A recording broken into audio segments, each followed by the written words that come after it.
April knows how to start the podcast. She is. She's like, we're not doing a bit anymore, so I'm just going to talk. Yeah. You two are taking too long. We're so confused because it's like we're trying to not do comedy bits to open the podcast anymore. Well, what are we going to do? And I'm racking my brain for a new improved way to let you know that we're starting the podcast. That was just a bit. And I know that it's so cliche to talk about you this way, but I'll push all my inhibitions aside. So very obvious to everyone watching us, and we have got something real good going on. Hello, everyone, and welcome to Sadie Hawkins Pod. Yes, and this is a very special episode of Sadie Hawkins Pod. It is. It is because we have picked this song. We're doing Must Have Done Something Right, and we picked that song because the week that this comes out, this is not a joke. It is Jessica, because I'm Mr. Sarcasm, but this is real. It's Jessica and mine's 50th. It's our 10th wedding anniversary. Man, does it feel like 50 years, though. Oh, yeah, it's true. I'm a handful. No, I'm just No, it's our 10th wedding anniversary. I started to say 50 because of 5 score. Oh, yeah. I got confused. So yeah, no, for real. It's our 10th wedding anniversary, and we were like, well, we gotta do something special. What are we gonna do? And we were like, let's do Must Have Done Something Right, because it's what we named our 0 episode after. Remember? We should start podding. Because we make a good team. Because we make a good team, and we do make a good team. There's ups and there's downs, and there's stuff, everyone has their thing, but we love each other, and we get along incredibly well. Yes. Yeah. Yeah. So I always hear about how, it's so hard. Relationships are so much work, and it's, you have to put so much effort into a marriage. And I'm like, well, I must have done something right. Aw. Okay, enough with that. Let's get on with the song already. So actually, no, is there top of the show business? There is top of the show business, because this is going to be a huge song, so maybe we shouldn't talk too much about stuff. I did have this whole thing. I had a list of my 10 favorite things about Jessica. Maybe I won't do that. Maybe we don't have time for that. Maybe that's embarrassing. Oh, you decided you wanted to do lists? Yeah, you want to do a list? What's your 10 favorite things about me? Top of the show business, everyone. Okay, so top of the show business. Last week I ran a Twitter poll based off of our previous episode. Do you remember what the question was? No. It was, does Relient K suck or not? And I think the results are going to surprise you. No, it's you had said in last week's episode, you were like, what's the best Relient K album of the decade? That's right. Because the decade, Old Lang Syne is the episode we did, and the decade closed out, and you were like, what's the best album? And I was like, what are the choices? And you were There's only 3. There's only 3. Air for Free, Collapsible Lung, and K is for Karaoke. And I was like, oh yeah, K is for Karaoke. And I said, because I never really think of that album. I ran the poll, and first of all, this is definitely something I thought of, because I just double-checked on Spotify, and I thought about, do I open it up to all releases? Because you even mentioned that last week. Do I open it up to the EPs that came out this last decade? And I decided not to. But then when I double-checked Spotify, I was like, oh, you know what album came out last decade? 10. Oh. In 2014. But that's not fair. That's not really an album. Yeah. That's just a special edition. Just because it's called that. Also, I think it does have some extra, alternate versions on it, maybe? Does it? I don't know. Not that I'm aware of. I know it has, it has all of the B-sides. It has all of the songs from Apathetic EP. Yeah, that's what I mean. But I don't think that I don't know. And if that's what I meant by alternate versions, is that I think it does combine some of the Apathetic EP. It's just everything from that time in one album. But that doesn't count to say that, because it's just a B-side collection with the album, Mm-hmm. So that doesn't count. Also, it's not like if it was like a new recording of if they went into the studio and they re-recorded like some bands have done on anniversaries of albums, then maybe it would count as a new album, but it's just the same album repackaged. Plus, 10 is not available in any kind of physical format. And I'm not saying you need to have a physical format to count something as an album. Like, for the world at large, because obviously there are many digital Yeah, there's many yeah. digital only full-length albums nowadays, but I think if you're talking about Relient K, who does have a physical release for all of their major albums, if 10 had, it's the only one that doesn't have a physical release. Right. So that makes it count even less for me. But Uncle Sam, who's one of our followers on Twitter, did make that joke. And then Brady Sullivan sent us a weird SpongeBob gif I've never seen before of some sort of like tertiary character going, hey, that's cheating. I think I saw that and liked it. And then Uncle Sam said, LOL, not if you're considering the release date. Although who am I to argue with Uncle Sam? It's true. You get in trouble when you argue with Uncle Sam, Danny. I'm not much of a patriot if I'm arguing with Uncle Sam. But so the results of the... Do you want to guess what the results of the survey were? Air for Free number 1, Collapsible Lung number 2, and K is for Karaoke number 3. Yes. I can't guess the percentages, though. Do you want to guess at least the percentage of Air for Free? Oh my gosh, and I had a typo in Air for Free. Oh no.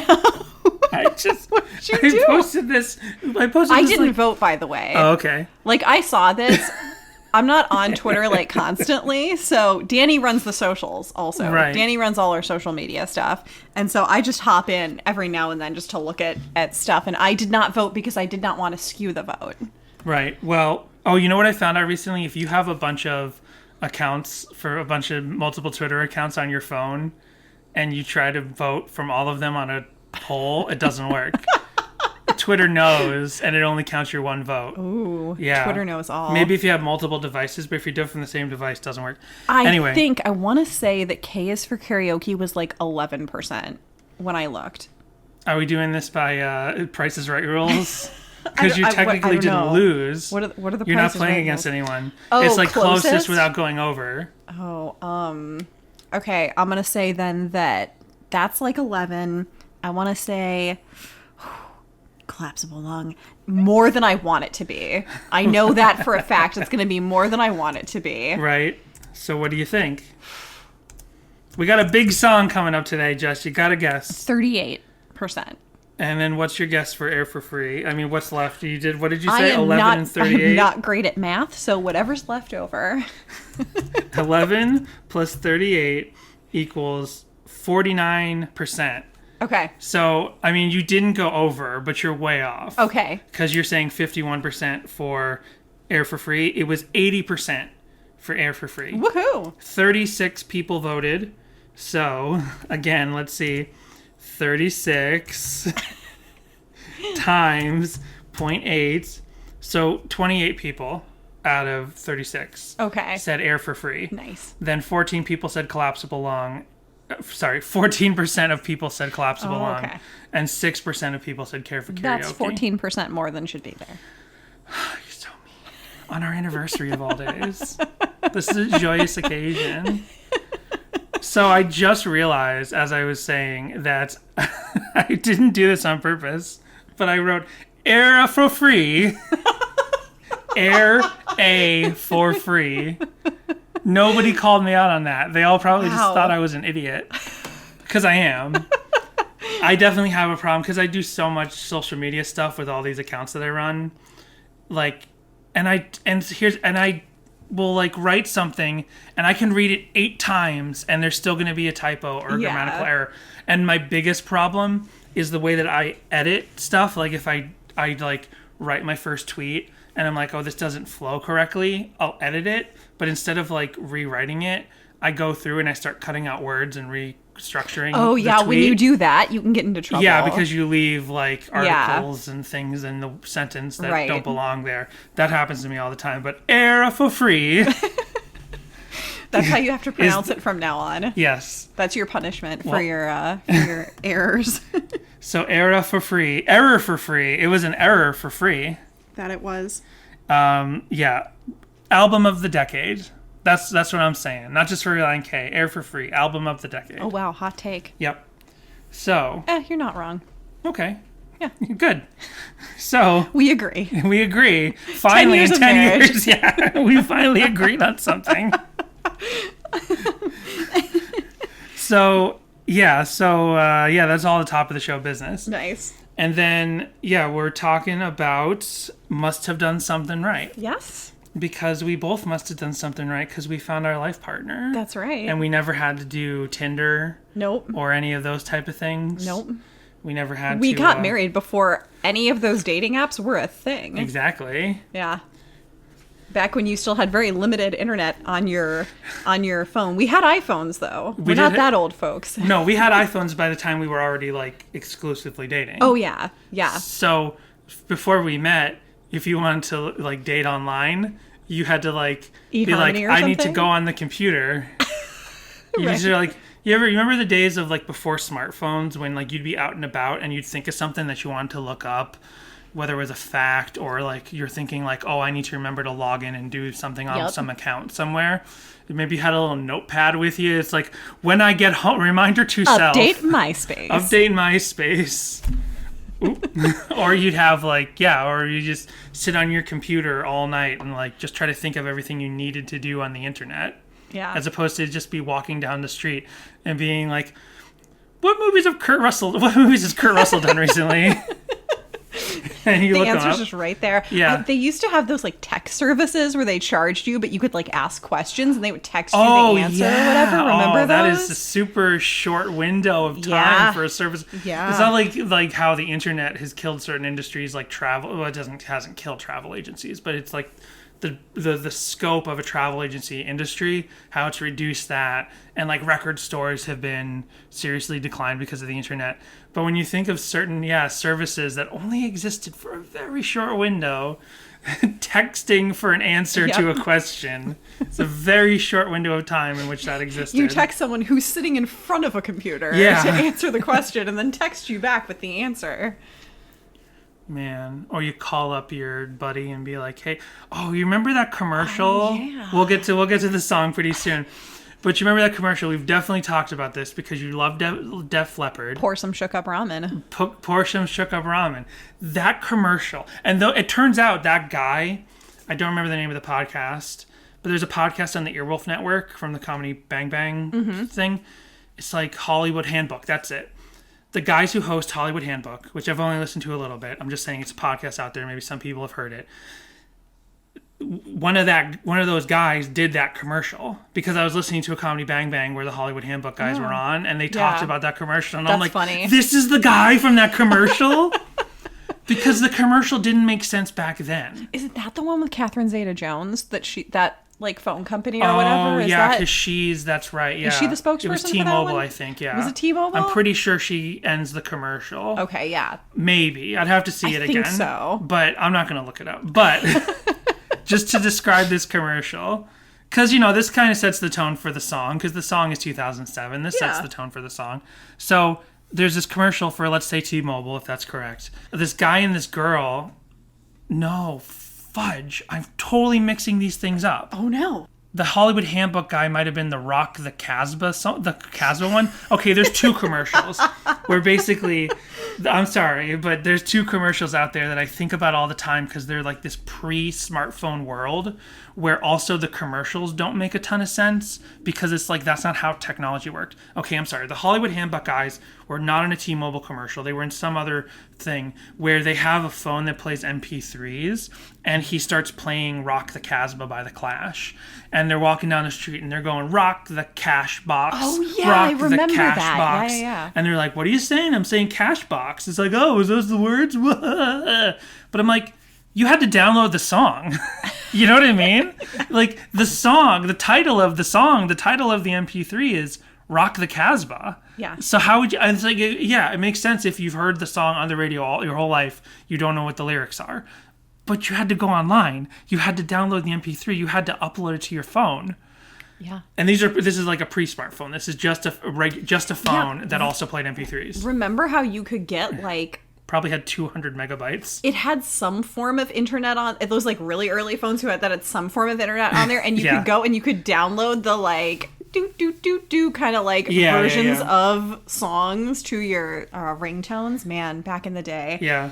But no, I'm sorry. The T-Mobile commercial, which is not the Hollywood Handbook guys. It is T-Mobile, and it is Catherine Zeta-Jones. Okay. So this commercial has a couple in a car or something. They're coupled together, and they're listening to pour some Pour some sugar on me. And they're arguing about the words. Here, let's drop in a clip right here. When you need a cup, pour some sugar on me. Shook up ramen? Yeah, soup. Freeze. A call to the library could help her out. Good thing T-Mobile lets her call whenever she wants. Go. Says here, pour some sugar on me. I'm hot, sticky, sweet. The most whenever minutes, free long distance and roaming. Only from T-Mobile. Get more. Okay, so there's the thing. So this doesn't, they call up the library to have them look up the lyrics. It's like the world is changing. Like, you go home and you turn on your computer. You know what I mean? Or you could still find like an internet cafe or a library. Like, I remember if I ever got lost in the mid-2000s, like I'm trying to go somewhere and I get lost, I look for a library. Well, actually, I go to the library, but I go to the library. I don't call the librarian and say, hey, I'm lost. I'm trying to find my way to this place. Can you tell me where I am? I find a computer and I look up MapQuest and I figure out where I am. What an ever-changing world we live in. How did we get here? Oh, Tinder. Tinder. Right. Gotcha. So Tinder nowadays is nothing like it was back then. Oh, wait. I'm joking. Anyway. Must have done something right. So this is an electric rock instrumentation with a subtle use of vocal harmony, major key tonality, as well as mallet percussion. Wow, Jessica, that's amazing. You're becoming a real music journalist. I am. How did you write? You wrote that? Pandora let me know that that's what their music genome identified. Do you want to talk more about old internet stuff? Let's talk about the music genome and how what garbage that was. Right? Because I don't know how Pandora worked, but you have all these qualities of a song. Basically, if you have Pandora, right? And you're like, I really love this song, and this song is by this band, but this song doesn't sound like anything else this band has ever done, right? Mm-hmm. Let's say, I don't know, I'm trying to think of what's a song by a band that doesn't sound anything like anything else. Deathbed by Relient K. Deathbed by Relient K, exactly. That's a really good example, right? Like, you think, oh, I really love the song Deathbed. I want more songs like this, like long... super long story songs, like with all kinds of complex instrumentation. So you type in Deathbed by Relient K and it gives you Supertone Strike Back by the Supertones. Because the music genome, quote, whatever that thing was supposed to mean, I think like some person had to review every song and type in what are all the qualities of this particular song. But if you liked a song that had not been mapped by the genome, by a real person to type in here are all the qualities of this song, then you didn't get another song with that quality. It would just go through the regular algorithm of like, this band is related to this band and that band is part of this genre. Yeah. Because there were all kinds of like very, specific songs that I liked, and it never helped me find another song like that. You know what a band that I actually happen all the time was Reggie and the Full Effect, because that's the keyboardist from the Get Up Kids, and he had this his like first couple of albums with Reggie and the Full Effect, they had very varied types of music on there, very specific. Some had very specific electronic elements and some had very specific hardcore elements, and like, I want to find more songs exactly like this song. But it wouldn't help you at all, because if no one reviewed the genome of Reggie and the Full Effect music. Yeah. Do you know who the worst artist for the music genome to try and like track? Lana Del Rey. Early Lana Del Rey, like a couple years ago, like, Born to Die through Honeymoon. This was before I had Apple Music, so I was listening to Pandora every now and then. And I'm like, oh, what else do they have for Lana Del Rey? And they'd be like Sarah Bareilles and other other popular female artists. And I'm like, this doesn't sound anything like Lana Del Rey. Yeah. What is this? It's like they could not peg her and give you something because no one was going in and finding. Yeah. Oh, internet. See, everyone's like, the internet's so bad nowadays. In a lot of ways, the internet's better. It helps you find. It helps crack the musical genome more than ever before. What an age. So, must have done something right. This song is performed in B major and is 380 beats per minute. Wow. Nope. 138 beats per minute. Sorry, I am dyslexic. Apologies. That's all right. It's a super fast song. Hey, I love you. Happy anniversary. Thank you. Overall thoughts on the song as we get into it. I like this song. It's pretty good. I don't love it. You know what I mean? Oh. Hot take. Hot take. I think it's like super necessary on the album because 5 Years Ago is an album with a lot of like bittersweet songs, like a lot of songs with dark tones that will shift into a happier tone. Mm-hmm. This is a song on here that's just fully happy. Mm-hmm. And there's a couple songs like that on 5 Score. You know, Crayons Can Melt on a Like Hair is definitely one. Faking My Own Suicide is a song that musically is happy throughout, but lyrically is very complex and confusing. If you delve too deep, listen to our Faking My Own Suicide episode for that. The 2 songs that you and I discussed doing for our 10-year anniversary were this song and The Best Thing. And I actually wanted to do The Best Thing. I was afraid it was going to be something off Forget Not Slow Down. And you wanted to do Must Have Done Something Right. Right. I like The Best Thing a little bit more than Must Have Done Something Right. And in my head, actually, The Best Thing is a bit more of a hit than this one. But that's not correct. Because then I looked into it. Yeah. I thought that going in. But then I looked into it, and like this song that we're talking about this week is definitely played way more. Yeah. Obviously, I know the Best Thing didn't have a music video, right? No. So I know that this was a single, but The Best Thing was not. But for some reason, I just thought that The Best Thing was like a bigger, more enjoyed song. Like sometimes bands have songs that aren't singles, but they're technically more fan favorites. It's probably because you and I listen to The Best Thing more than Must Have Done Something Right. Oh wait, no, it was a single. I thought it was. Okay, see? It became a single a full month after the album release. Oh, okay. And apparently it does have a video, but I'm not finding it on YouTube. Oh. Conspiracy. It got zooked. Wait. Mark Zuckerberg does not own YouTube. Anyway. And this song is one of the peppiest, most straightforward, happy songs on the album because there's lots of other happy, positive songs, but even the happiest sort of song on here will have an occasional like minor, guitar tone, like something like, Devastation and Reform and Forgiven. Those are songs that are technically positive lyrically and have upbeat moments in them. But especially Forgiven starts out sounding sort of down, right? And then it gets lifted up. But you put Must Have Done Something Right, at this point in the record, what track is it? It's track 6. I'm just saying its placement in the record totally works out. Yeah. It's to have this, like, because... It's very poppy. Yeah, it is their poppiest song, and that's one thing. That's part of the reason why I thought maybe this song wasn't as big as I realized later it was. To me, I was thinking that there are certain examples of bands that had songs that are probably objectively better on a record, but the band and or the label say, hey, obviously song number 8 is the best song on the record, but song number 2 is the poppiest or the most easily digest by people who have never heard you. You know what I mean? The only example I can particularly... no, actually, this would work for the entire hair metal genre. I was going to say Stripers, honestly. But this actually works for the entire hair metal genre, right? Because, like, all those hair metal bands would write these, like, rockin' songs and these, like, awesome, heavy songs. Yeah. Well, for hair metal, heavy songs. Heavier than maybe anything else on the radio at the time. But the songs that were always the lead singles were the ballads, right? And... those were always the higher tracks, the higher numbered tracks, Right. So it's like...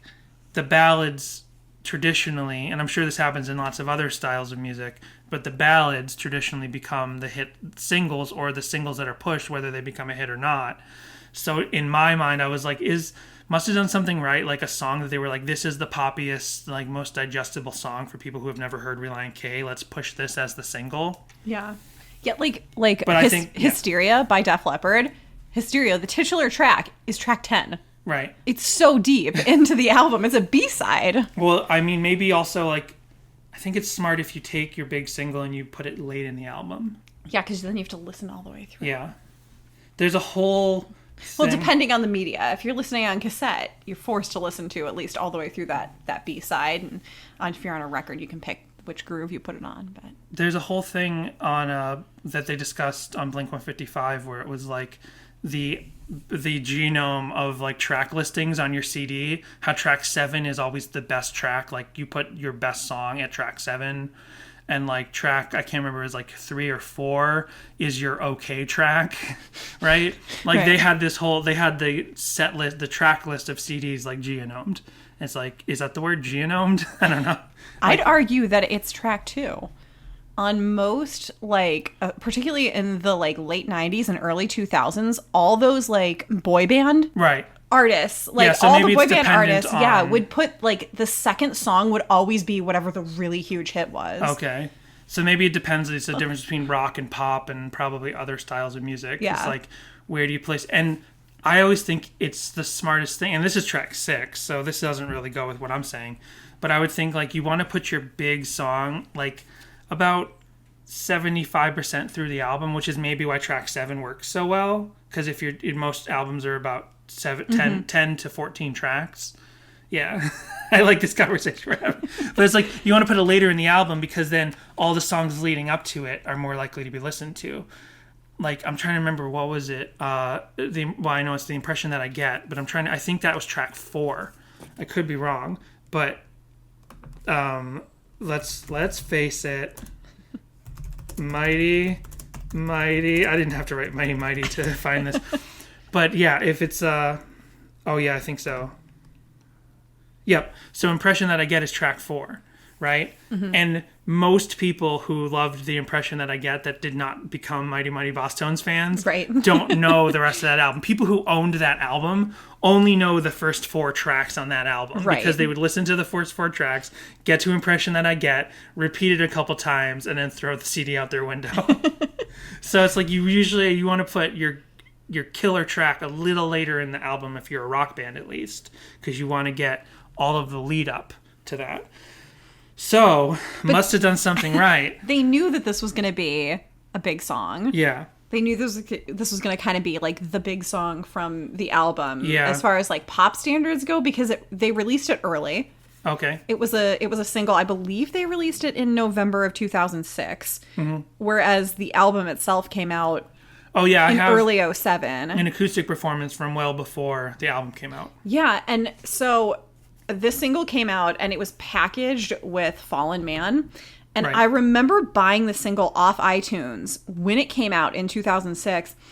And it was just this really plain album art that like did not look legit. Is that at the one all. where it's like their silhouettes in different colors? No, it was that one? it was just a word mark, and I had been trying to find it for years because it was green, and then it had the Relient K logo, like the band name in that sort of Relient K font of the time. Okay. And then under it in like Times New Roman, it just said must have done something right, bonus version.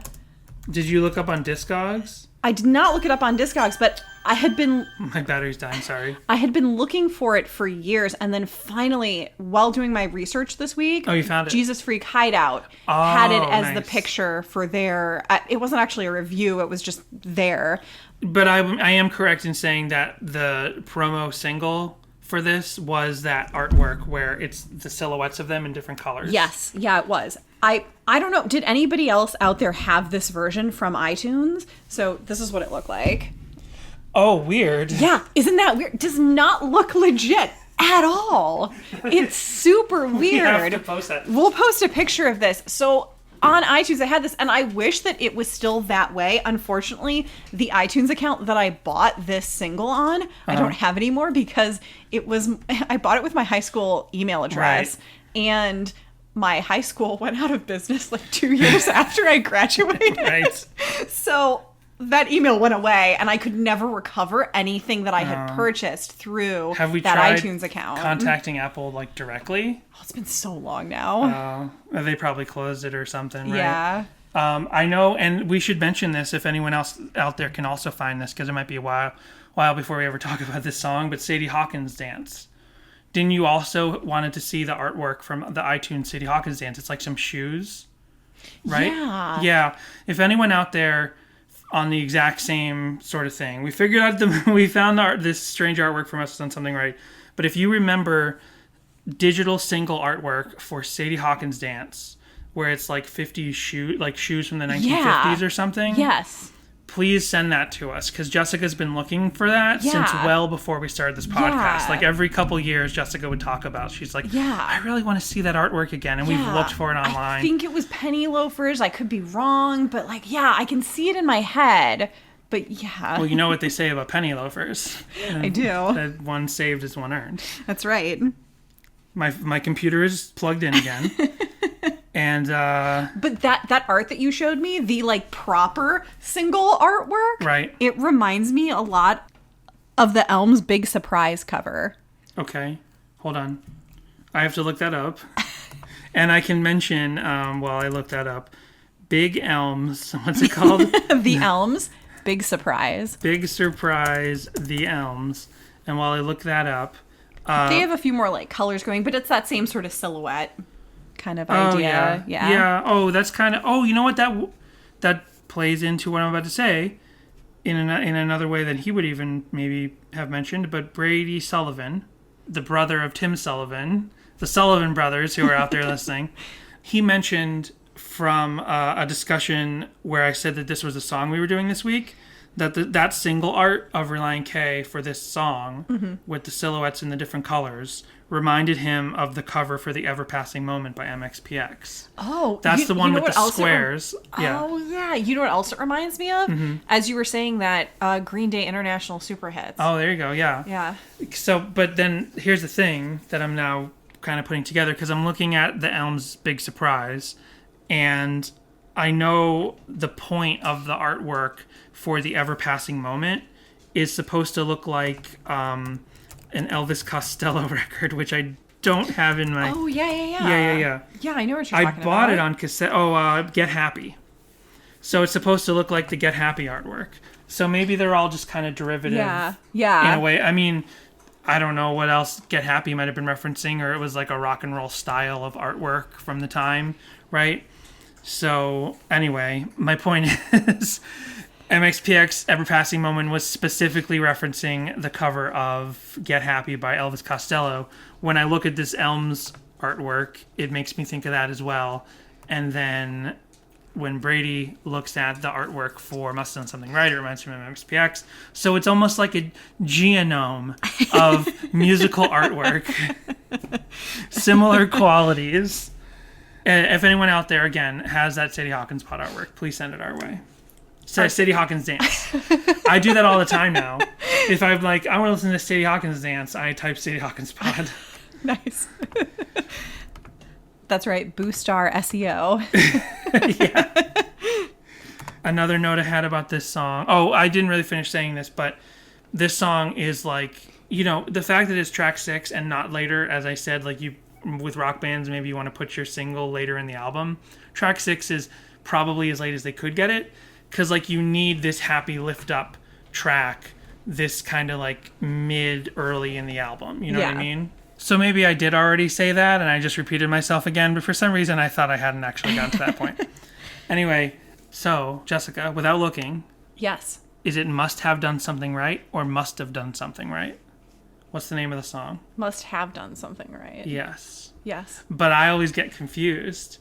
And people on YouTube and online definitely get confused. Oh, no. Because it's both ways. Because it kind of makes sense. Must have done something right, or must have done something right. I'm thinking now that I should have done a deep dive on must have, and that's why I said, oh, no, because I only did must have done something right. I shouldn't have saved this suggestion or this point until now then.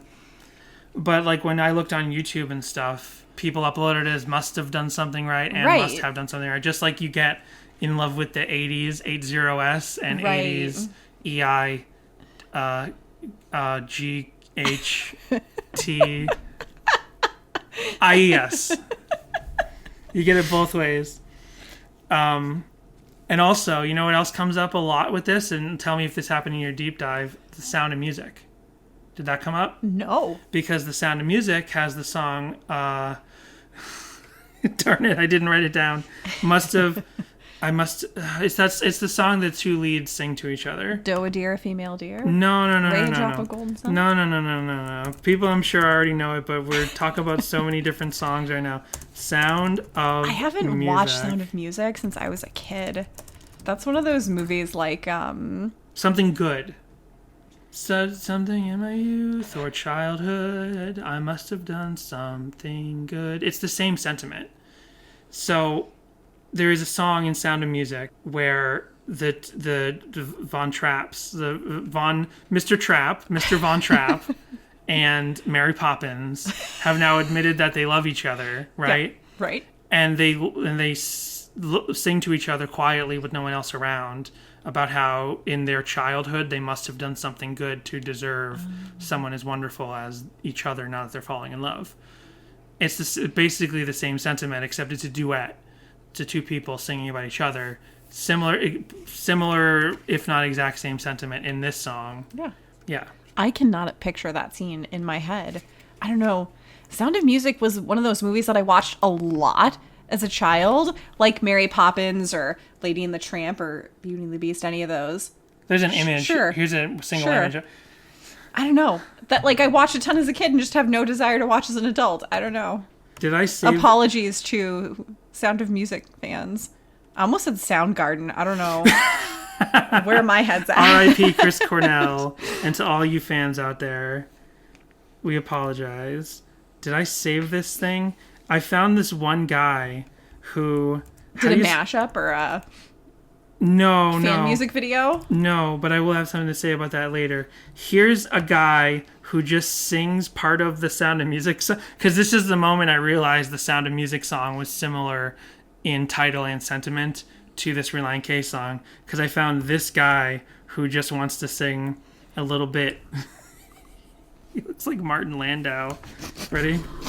Nothing comes from nothing, nothing ever could, but somewhere in my youth or childhood, I must have done something good. So as I said, it's a guy that looks like a young Martin Landau. That was an outtake from Kids in the Hall. Why was He it? looks like the one guy from Kids in the Hall. Oh, Bruce McCullough? Yeah. Oh, he does look like a cross between Bruce McCullough and a young Martin Landau. Yeah. He's got like a mop top haircut. Yeah. He's in some sort of park, which to me looks like it's near a municipal building. We don't see a lot of what's around him, but I just imagine that it's like near a town hall or Yes, a courthouse. I thought the exact same thing. He's filming. He's doing a selfie filming, but in his hand is like some papers or some files. Yeah. So I'm like, I think this is like a lawyer who found a gazebo in the park next to the courthouse at his lunch break. And he's like, oh, a gazebo, just like that scene from Sound of Music. I'm going to sing the song for all of my followers. This is Good for him. Our Earth. Oh, and he's got 6,000 subscribers. Wow. Only 165 views on this, though. But Our Earth. A-O-U-R. A-O-U-R. Our Earth. Nice. You know how to spell the word our. I'm just making sure I pronounce correctly. Yeah. So, Sound of Music. That's all I had to say about that. And that is a quote from Forrest Gump. So the Beach Boys part in the middle of this song is nice. Yeah, it is. Yeah.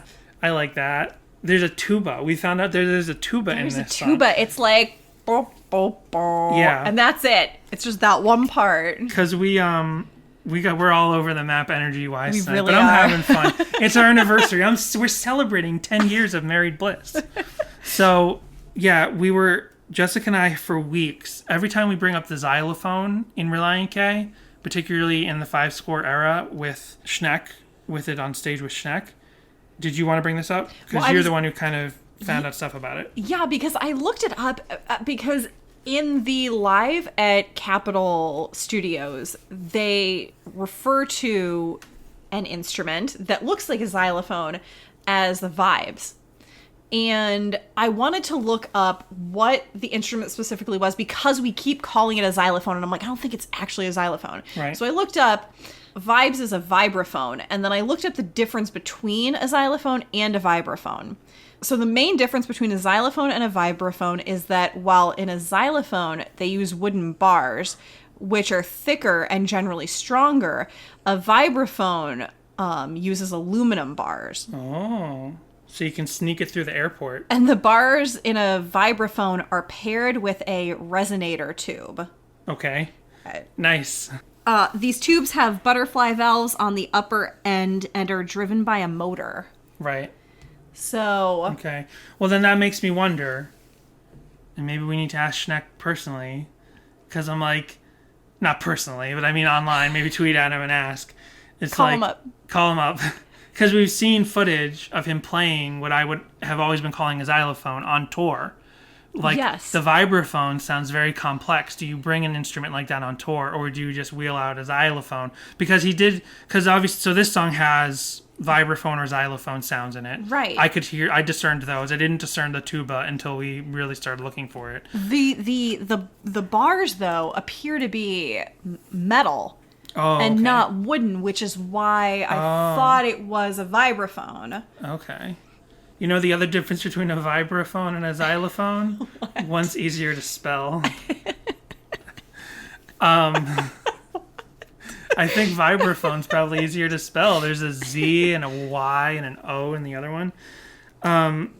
But yeah, so I was just... So we've heard... Because we've seen it in the 5-score... early, leading into Collapsible Lung days, Schneck playing the vibraphone or the xylophone to songs like In Love with the 80s. Like, instead of doing the keyboard, they, Yeah. he was constantly, they were using it for a lot of songs. They're like, hey, we got on stage, use it for other songs. So, what is it called? And it's very delightful in this. It is delightful in this. It is. Because this is a very... It sort of carries it, the like, Yeah. don't, I don't know. I mentioned it before, but this is sort of a Beach Boys, like, there's certain songs that, like, it's, we know that Beach Boys, there's a major influence on Thiessen. Mm-hmm. And then there's some of those, like, one-to-one Beach Boys influences. Like, oh, this is, like, directly, like the, what we did last week, Old Lang Syne. Mm-hmm. You know what I mean? Things that just sound flat-out Beach Boys, But then there's other times where a song like this, or I'm thinking of another one, Faking My Own Suicide, mm-hmm. where if you hear it, you might not necessarily at first think this is the Beach Boys. But if you kind of listen to it and you hear for that genome, that musical genome, you're like, oh, there's clearly a Beach Boys influence here. Makes me think of Evil Dead. I know this is a crazy comparison, but how the first Evil Dead, which is not the funny one, it's like the really horrifying one, a major influence right away on that movie was the Three Stooges. Mm-hmm. And the Three Stooges influence is way more obvious in 2 and Army of Darkness. Yeah. But the Three Stooges influence was there in Evil Dead 1. It's just that that's such a it was so much more horrific subtle. movie that it's more subtle. So sometimes you have these Beach Boys influences in Thiessen's writing and and the band's production that are obvious when you hear them, but they're not that obvious at first. Yeah. Yeah. So, what else? What else did you have any other notes? Because I have a few more notes. The single version of this song runs 3 minutes and 7 seconds long. However, the album and the music video versions are 3 minutes and 19 seconds. Oh, do you know what accounts for that? There's an added chorus and a fade out at the end, whereas the single just cuts out. Well, I knew that. I did not realize that before we announced that this is the song we're doing this week. But, and in general, podcast business, I want to always keep 3 weeks ahead as much as we can, maybe 2 weeks ahead, on letting our listeners know what songs we're going to be doing, because we want people to be able to send us their thoughts on the songs and covers and stuff like that. With Christmas, we wanted to keep those a secret, and so it was hard to keep ahead of... But New Year, new us. New Year, new us. Keeping ahead of no things. skits, and letting people know at least 3 weeks in advance, because other podcasts, other song-by-song podcasts, leave the song totally a mystery, but I want everyone, as much as possible, if they want to be involved in letting us know things that they feel about the songs. So what was my point? Oh, Danosaurus, who changed their name. I don't like that because we named them. Now their name is Mary Lewin. You know, this is just as confusing as Dionysus, their original name. I think they're usually puns. Here's their new name. How would you pronounce that? Mary Lude, you know? Mary Lude, you know. We have no idea. Go with the at, Danny. It's so at you can see my socks. There you go. Let me know when I now talked about this, and then that's the conversation that Brady got in about the MXPX comparison he had about the artwork, about the fade out version. And you can find multiple, they're kind of at random, but you can find multiple YouTube videos where fans have made, fan videos. Some have the fade out and some don't. And apparently the non-fade out version was more available when the single as a digital single. Like it was apparently on their MySpace or their Pure Volume or whatever, like their early days. YouTube, those early internet like ways of releasing a song ahead of time. Yeah. I remember that because we'll talk about the song Apathetic eventually. But I remember hearing the song Apathetic on their MySpace page before the Apathetic EP came out. Right. And I had to I didn't know how to rip a song off of MySpace. It probably maybe it was possible, but it was hard to do. So I had to rip the audio out of my speakers. Remember when you could have your own music player on MySpace and you could pick from your favorite MySpace music artist, what songs you wanted to play when people came to your website, and then if you had your computer speakers on too loud, it was like, and then suddenly start playing something you didn't want to listen to on your friend's page. Yeah. Remember when MySpace, Good times. MySpace had no limitations on what you could drop in HTML wise. So if you went to somebody's page and it was I have a 500 megabyte HTML file you're trying to load, it would crash your computer. And all the scrolling things. Yeah. And yeah. Oh man. I was actually gonna bring up MySpace and Pure Volume because I came across a site that I don't believe I've come across before in my deep dive called WikiWand. And it's a little more in depth than the regular wiki. And they had let me know that the song can now be heard on my Relient K's MySpace page and Pure Volume pages. Oh, there you go. So I was right. And they I was also just guessing those, though. They also let me know that this song was downloadable for Rock Band 3, which makes me super bummed. Yeah, it makes me super bummed that I was a Guitar Hero girl. And according to Lyric Wiki, it is also available for Rock Band 4 and Rock Band Blitz. And it's still available. So if you have an Xbox One or a PS4, you can still get this for Rock Band. Oh, okay. They're still available. It's for $1.99 to download, and you can still play this. Oh, cool. Well, we mentioned it, but let's real quick just compare the fade out with the non-fade out. Here's the song as most people know it with the fade out.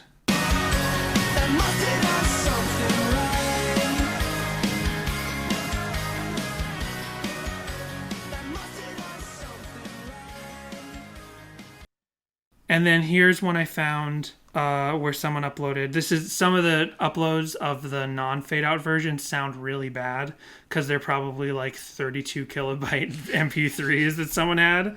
But here's one of the better sounding ones that I found of no fade out.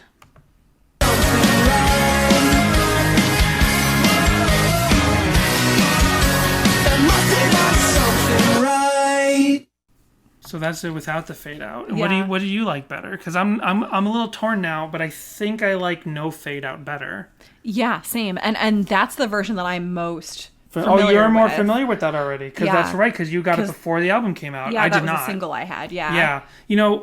I think we talked about this in a previous 5 Score episode, but 5 Score was one of the albums that I didn't get when it first came out. We actually would have already known each other. Yes. But I was so busy with college and stuff that I was pretty much just set in the music I had. Yeah. And while a band I like, because I didn't pay attention to Panic by MXPX for the exact same reason. And MXPX and Relient K were on tour basically for these albums, and I didn't really give time to either album. Yeah. And I went to that tour in college. We saw Relient K a couple times in college, but we just didn't follow their newer music at the time. Either one of us, I guess, because we were just so busy. It's I've got my music. Yeah. I've got all the CDs I own. I'll go pick up something new once in a while.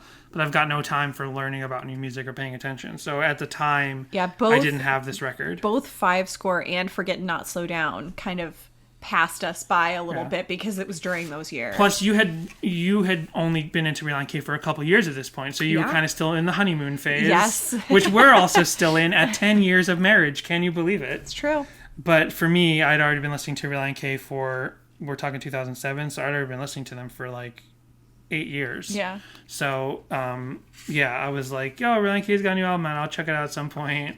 Probably download MP3s illegally, burn them onto blank CDs. But yeah, so I definitely did not know about the digital single that was released ahead of the album. But now that I've heard and really paid attention to No Fade Out, I'm like, oh, I like the No Fade Out better. But because I remember being excited that Relient K had a new album, so of course I bought from iTunes the single for Must Have Done Something Right as soon as it was available, and I think maybe there was a second one that came out ahead of time. Maybe it didn't. I can't completely remember now. I know I definitely had The Best Thing. The songs that I know for sure that I listened to off of this album when it was new were The Best Thing, Must Have Done Something Right. And Faking My Own Suicide. And every now and then I listen to Come Right Out and Say It. But those were the main ones. Because again, as we've talked about before, how Up and Up, we both think of as being more of a Birds and the B-Sides track. Because by the time we were in our courtship and done with college, Bird and the B-Sides came out, and we were much more excited about that being a new album. And we listened to that in the car all the time together. Yeah.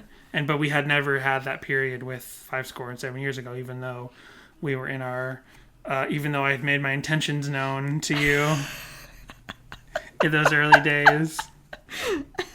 So I just want to do an experiment real quick, because I'm thinking about the fade out, and I'm like, maybe as I was talking so much about, track lists and stuff, let's hear, and I'm not going to cut this in post, so let's just play this from my computer. Let's listen to the fade out, the non-fade out version, go into Give Until There's Nothing Left, and see how that would have felt if it was on the album that way.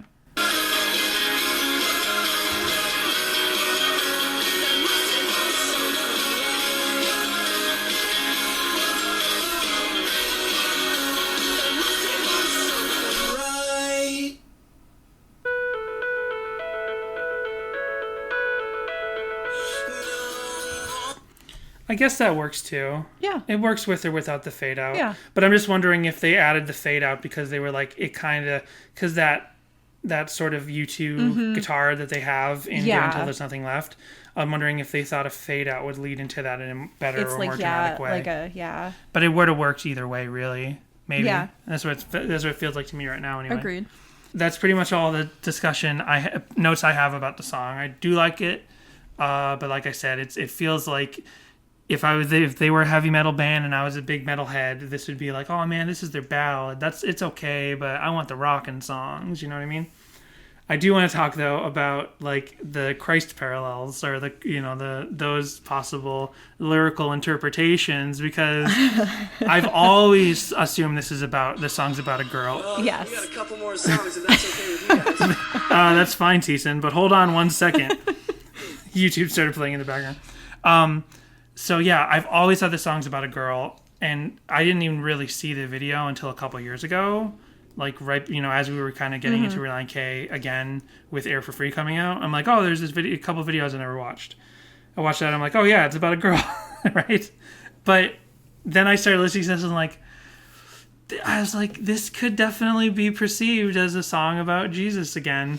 And this is not one that I could contest necessarily. There are some small lines that it would be weird to say this is about Jesus, but the song as a whole, the whole thing of it could be, I don't know if allegory is the word, metaphor is the right word, I'm not sure, but it could be a parallel to either a romantic relationship or the romance that the relationship you have with Christ. Yeah, however you want to perceive it. Who, in a way, is the third member of our marriage. 10 years of me and you married with Jesus. Isn't that how it works? Yes. You look very upset that I'm putting it. So anyway, Okay, yeah, must sure. have done something right. Yes, yeah, no, I came across that with from a website called Song Facts, as well as Song Meanings. People Right. kind of debating who it was about and having sort of strong opinions on both sides. Right.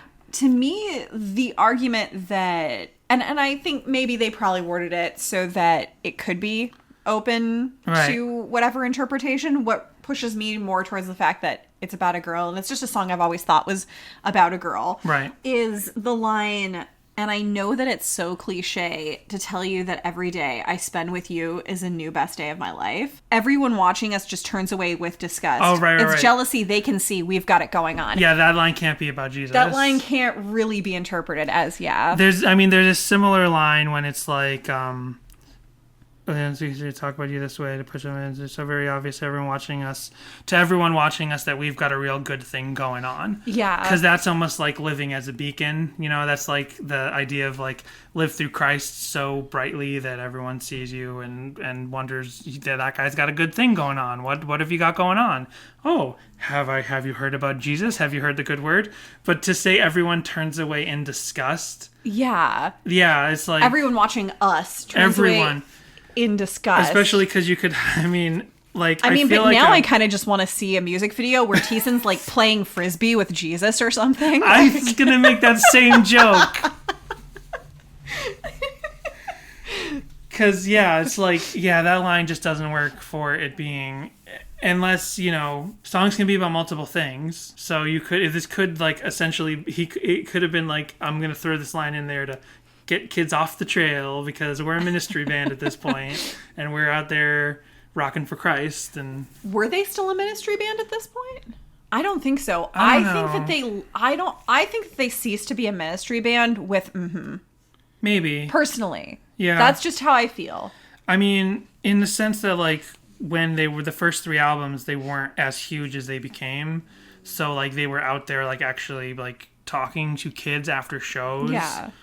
Like me, right? But I was already saved. So it's like, yeah, I know about Jesus or whatever.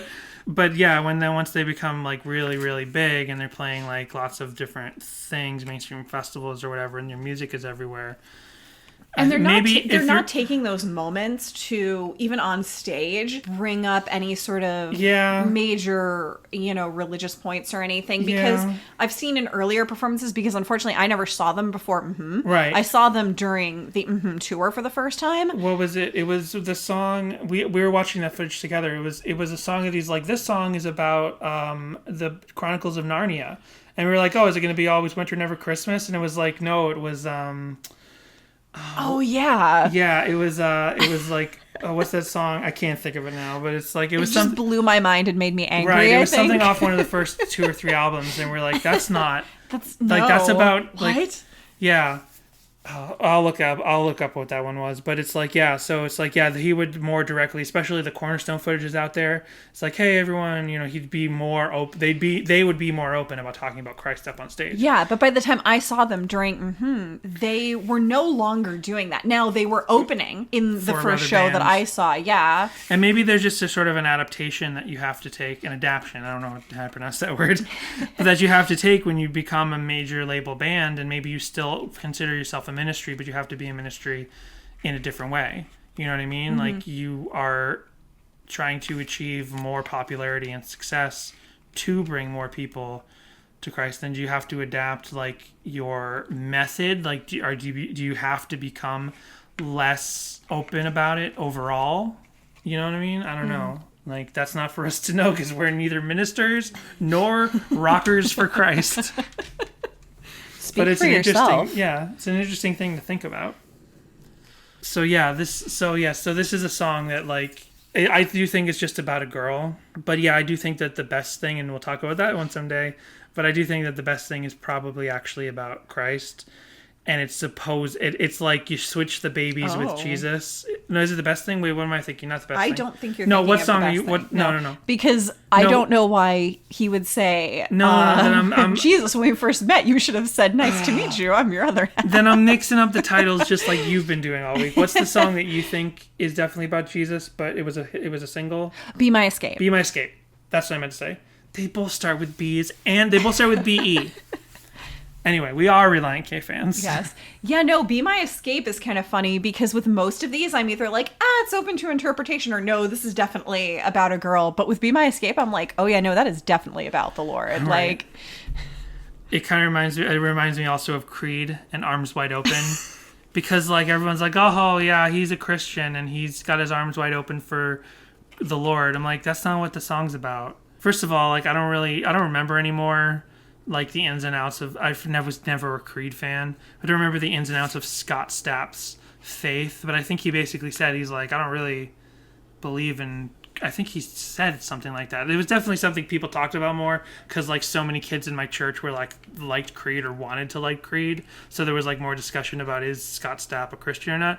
But point is, Arms Wide Open is about him greeting his child into the world with arms wide open. It's about his baby being born. He's like, I have my arms wide open, welcome to the world. But then, like, you would see, like, I would see, like, VH1, like, panel shows, and they would say, like, oh, he's like, I got my arms open for you, Jesus. I'm like, that's not what the song's about. I never thought much about Creed or about With Arms Wide Open, other than I think it was the first time I slow danced with a boy in middle school. Who was he? You tell me who he is right now. You tell me where he lives. So, did you want to get into the deep dive? Sure, let's do it.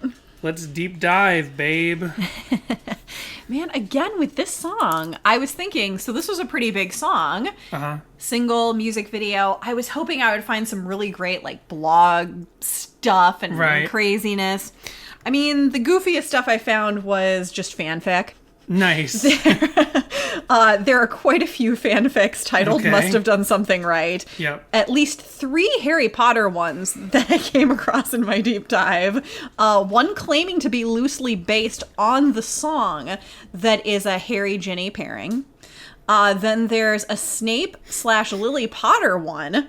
And I know. Finally an Albus Potter /Scorpius Malfoy. Yeah, there's an April. That's not professional. Our podcast engineer said it's time for my union sanctioned break. She's like, I don't care if you're recording. So there's yet another Harry Potter fanfic that just has Must Have Done Something Right as a chapter title, with the note of, listen to it if you haven't, it's the perfect Lily/James song. What's with all these minor character fics from Harry Potter? Like, does Harry Potter, like, is that the franchise that has the most fanfics out there? Like, so weird. Maybe. I don't know. Then there was Why would I know that? I don't know. Just, I don't know. You spend a lot of time on the internet. Maybe you just know. Maybe you saw an article once. I don't know.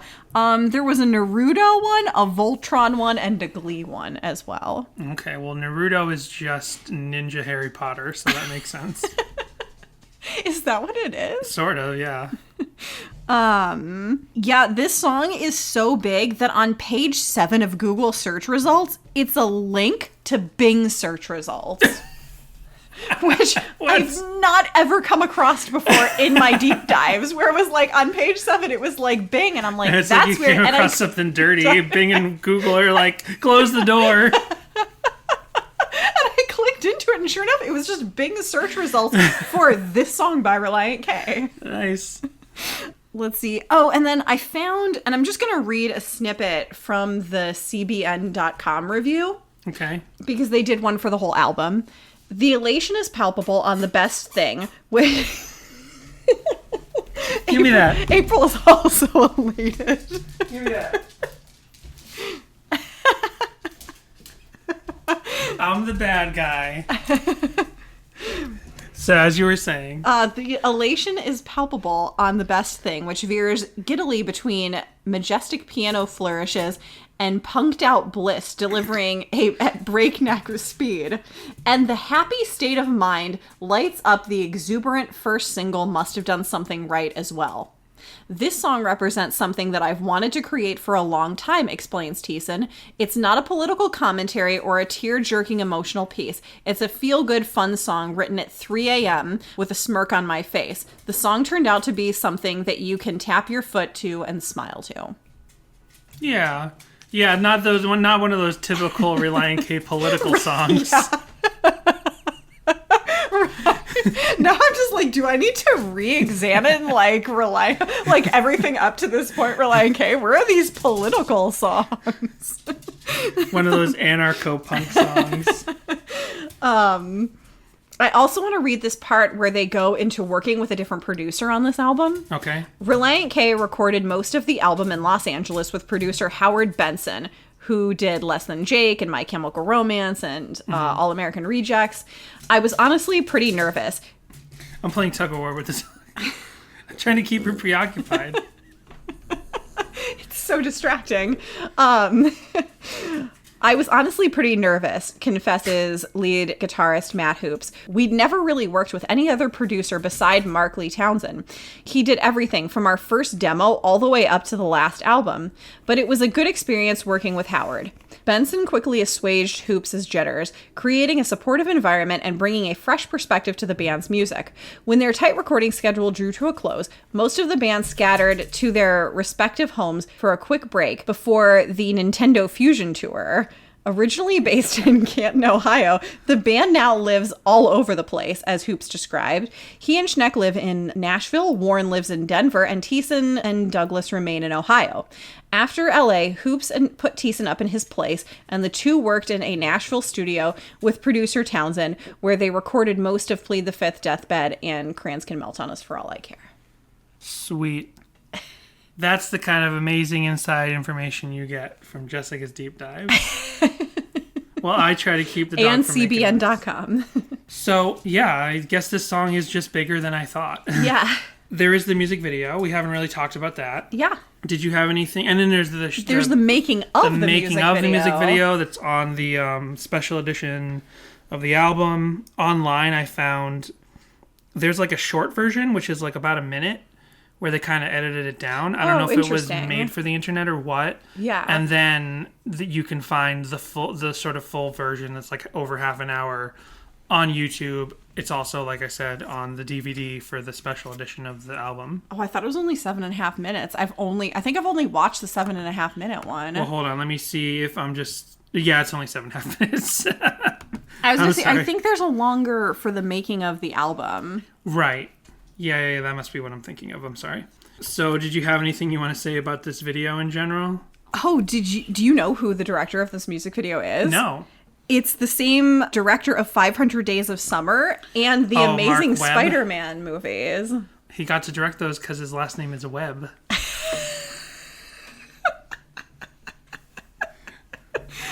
He also directed the Ocean Avenue music video by Yellow Card. Yeah, this has that quality. Yeah. Interesting. You know, speaking of 500 Days of Summer and our 10-year wedding anniversary, we saw 500 Days of Summer on our honeymoon. We did. We went on a cruise to Hawaii, and they had on-the-deck movies most nights, and... We didn't go to most of them, but I was like, oh, we really want to go. I wanted to go see Time Traveler's Wife, and Jessica was like, I'm not watching that on my honeymoon. It's probably going to be sad. You know what else we shouldn't have watched on our honeymoon? 500 Days of Summer. Yeah, because Jessica was like, oh, this will just be fun and light and fun and stuff. It's like 500 Days of Summer, if you've never seen it, this is what was amazing about it for me personally. And maybe this is actually kind of bad now that we live in incel, now that there is incel culture. But the thing about 500 Days of Summer is it is a perfect breakup movie from the guy's point of view. And maybe in a way you can say that's lopsided because, you know, there's so much stuff from the male point of view that it's not really fair. Yes. But I had never seen a breakup movie done. And the thing is, we've hinted around it. I've only ever dated one person in my life, and she's sitting across the table from me. And when we broke up, like... those little things that they captured in the movie, like you wake up and there's not even that moment where you think, oh, I'm going to start my day. And then you realize you've been broken up with. You realize it's like, no, the second you wake up, you still remember, like, sleep was barely a reprieve from it. And you wake up and you stare at the clock and there's no reason to go on. And like, not in a suicidal way, but you feel like there's no reason for anything. Jessica's like making these uncomfortable looks on her face. But anyway, the point is, when we watched 500 Days of Summer, I'm like, that is exactly what it was like when we were broken up.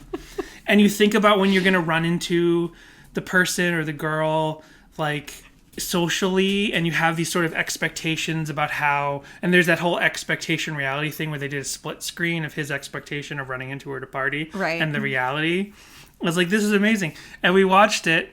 I don't know if it'll hold up nowadays. I'm just saying I haven't seen it in 10 years since our honeymoon. But yeah. Just so we watched it on our honeymoon, and I'm like, that's what it was like when you broke up with me. Jessica has nothing to say. She's like, I hate this discussion. I was not a fan of 500 Days of Summer. But you were a fan of this video in which Matt Thiessen runs around a tamale cart. Yes. I love in the making of where he's like talking about the tamale cart and he's like, oh, there's a tamale cart. I guess that's a thing. Is it just a Los Angeles thing? I don't know. I don't live here. And I'm like, that's so funny and adorable. We've lived in Los Angeles for a long time now, and I had only finally had a tamale like this year or last year. No, it's 2020 now, but like last year is the first time I had a tamale. That's not exactly true. No, I had them in Brooklyn one time when we lived in New York, but I didn't really know how to do it. I like opened it up and I scraped all the stuff out. I definitely tried to eat through the corn husk, not knowing what it was. It was like at a wrap party. They had tamales out. I had no idea how to eat them. Oh, yeah. I think I've only had one once when we lived in Chicago. We have lived in like all the major cities, folks. Because a coworker brought them in one day. Because it was her family's like Christmas tradition or something like that. Yeah. Right. So yeah, there is the making of. Did you have any other? Was there anything else you remember from that making of video? Because I didn't rewatch it.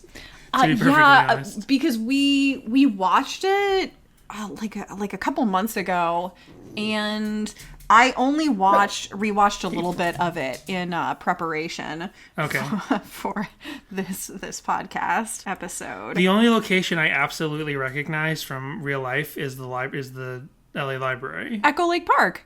What? They're shooting at Echo Lake Park. Oh. That whole scene where they're like playing outdoors. Oh, okay. Totally Echo Lake Park. I'm watching it right now quietly in the background. Yeah, I don't know. Whatever. They should have shot it in the valley. You don't think it's professional podcast thing, just go like, whatever.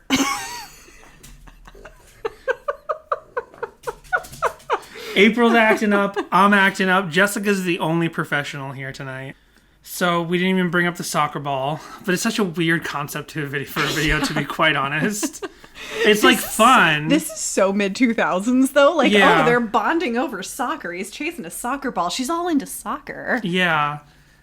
I mean, it's a weird video it's not weird in like, it's like so strange or whatever. It's just like, this was the idea. You know what I mean? Yeah. Like it's fun. I'm split on it. It's like, it's fun. And any Relient K video where they're out there doing more than just playing, that's great. Yeah. But it's just such a bizarre concept. And it's kind of fun the first times I watch it, but then I'm like, what was the idea, and why did this represent the song? You know what I mean? Did this come out the same year as that I think there was an Amanda Bynes soccer movie? Oh, are you thinking of Bend It Like Beckham? No, Bend It Like Beckham is one, which I don't know, when did that one come out? Did that come out the same year? That came out in like 2002 She's or 3. The Man, maybe? Is that She's the Man, a soccer Bynes movie? I have no movie? idea. I think she plays soccer in a movie. Well, when I type in Google Amanda Bynes soccer, what I get is me talking as slow as possible because the internet is going real slow. Amanda Bynes soccer. I get a bunch of pictures of random girls playing soccer. Yeah, She's the Man is a soccer movie. Yep. Yeah. What year was that? That's 2006. So maybe this is very She's the Man inspired. Yeah. And Also- what year was Bend It Like Beckham? Oh, you're really running me through my paces tonight, Jessica. There was a time in the mid-2000s when it was like soccer was like the thing. Right. Like people being out playing soccer was totally a thing. Right after we moved to LA, we went to one soccer game, and we were like, for the Galaxy, and we're like, "Where's Beckham? Where's Beckham?" And we found out he had like left the team like pretty much the week we moved there. 2002 was Bend It Like Beckham. Oh, okay. So not quite. So, yeah, everyone in this universe of this video knows how to play soccer, just like how everyone in movies nowadays knows how to do martial arts. Yeah. And the story just kind of fizzles out in the end. Because that's probably, so it's like, not the music video I would have wanted or asked for or whatever, but my main complaint about it is that the way it's resolved is he just kicks it at the construction worker, and then the girlfriend shows back up and they hug and they walk off. I'm like, there's no like clever resolution to this whole thing. Yeah. Like that's it. He just kicks it at one last guy. Just not like a special person, or like kicks it or she grabs it or something. Right. Like she's got goalie gloves on to let you know that it's okay for her to use her hands. Yeah, I don't know. I like that you felt the need to go into like the rules of soccer or whatever. Like, oh, only the goalie can touch it. Yeah, well, we can get into other versions of the song then. I feel like we've given the music video its due. Yeah. Oh, speaking of, so you and I aren't big late night fans. Uh-huh. But there was one late night show that you used to watch, and every now and then you'll watch it now. Uh-huh. Which is Conan O'Brien. Okay. Did you know that Relient K played this song on Conan O'Brien? You know what must be happening is you keep finding these off of YouTube. Yes. Because I think YouTube takes them down because of copyright. Yeah. And so I find them on these weird niche websites that have not been active since like 2007. Right. And I think like there's one Jay Leno clip of maybe Be My Escape or something that is on YouTube, but for some reason that one's not down. But I actually tried to upload to one of my like tertiary YouTube channels the to one of your burner YouTubes. Yeah, to one of my burner YouTubes. I tried to upload the Christmas Tonight Show footage we found, and I didn't even make it public.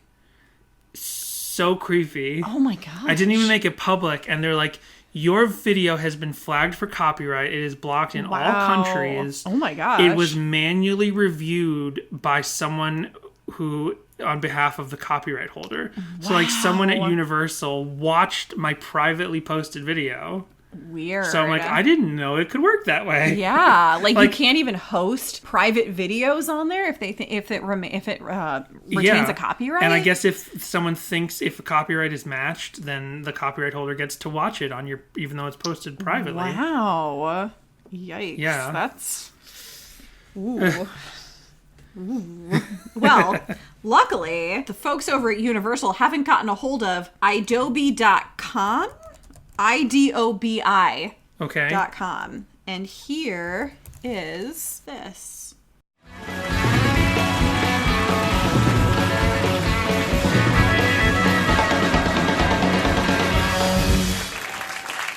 On March 9th, my next guest will headline at the Nokia Theater in Times Square. Tonight to hear with a song from their new album, 57 Years Ago, which hit stores on Tuesday. Please welcome Relient K.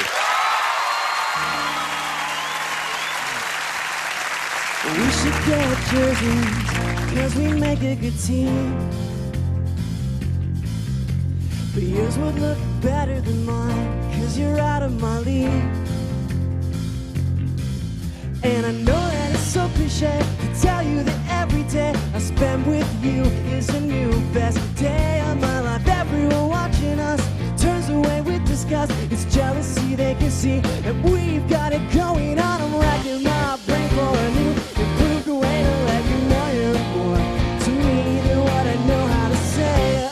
Okay, the way that this is going to be, this is going to be the best thing we've ever seen. If anyone can make me a better person, you could. All I gotta say is I must have done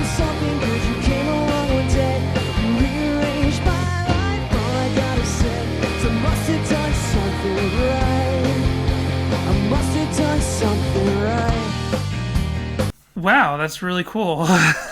That's neat. That's actually one of the better sounding live versions. When we get into live versions, I did find it's more acoustic. I mean, I didn't actually play the rockin' part. Does it get more rockin' after that? A little bit, yeah. Okay. And you can see Schnackover playing the maybe vibraphone, maybe xylophone, maybe something else. Who knows? Yeah. Let us know. Yeah, and Thiessen has he's got like pretty Thiessen singing voice. Oh yeah. Here, which is not. He's a little bit more breathy. Yeah. You improve way how to know you more to me than now I know how to say. He sounds exactly like that. He does. Yeah, that's really cool, especially hearing Conan O'Brien say Relient K. Yeah. That Conan O'Brien thing. That's cool. Thank you for finding that. I'm going to check out more of that later.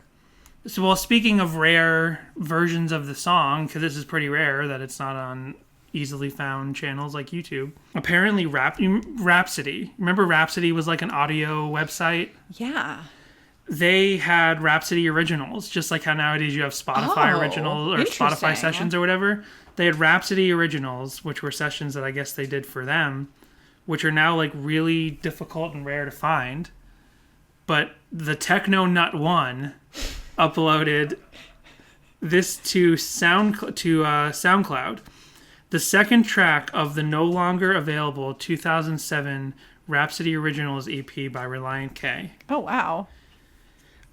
It featured 4 live tracks from the band's 2007 album, a cover single, and a song from their 2004 album, All rights go to Matt Thiessen and Relient K. If you say so, how do you know they don't go to Rhapsody? So here's that Rhapsody original of Must Have Done Something Right. We should get jerseys, 'cause we make a good team. But yours would look better than mine, 'cause you're out of my league.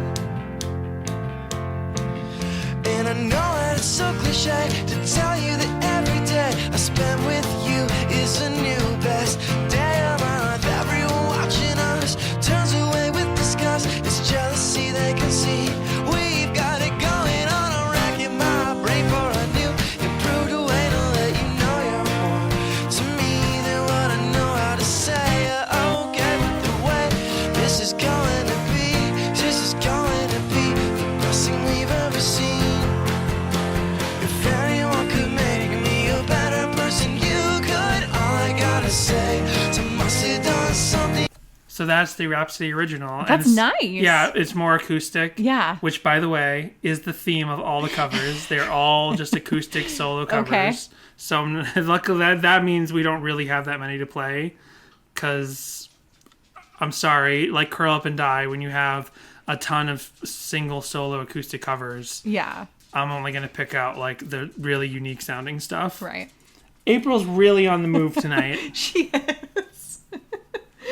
So here, we heard a little bit of this earlier. If we didn't cut it out, this is the video that started playing in the background on my computer at one point tonight. This is Rock the Boat, which I don't know what that means. Rock the Boat concert. I That's saw right. that. I saw Do that. you know what it's for?